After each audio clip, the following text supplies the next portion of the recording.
Isha day आणि अभिषेक खांकर यांची प्रेमकथा ऐकलं की खरंच वाटतं काही नातं वेळ घेऊनच सुंदर बनतात. ही गोष्ट सुरू होते ईशाच्या 11वीच्या दिवसापासून. रुही या कॉलेजमध्ये पहिल्याच दिवशी तिला अभिषेक आवडायला लागला. तो तिच्यापेक्षा 5 वर्षांनी मोठा होता आणि कॉलेज पूर्ण करून काम करत होता. ईशाने धाडस करून तिचं प्रेम व्यक्त केलं, पण अभिषेकनं तिला शांतपणे नकार दिला.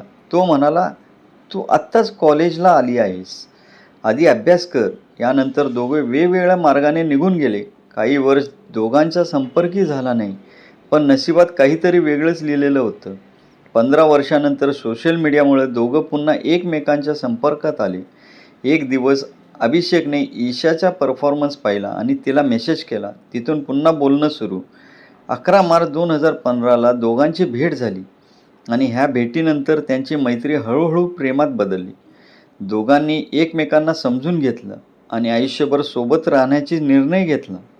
सगळ्यात खास गोष्ट म्हणजे ज्या दिवशी त्यांची पहिली भेट झाली त्याच 11 मार्च 2026 रोजी त्यांनी लग्न केलं. खरंच काही प्रेमकथा लगेच पूर्ण होत नाहीत, पण वेळ आल्यावर त्या खूप सुंदर पद्धतीने पूर्ण होतात.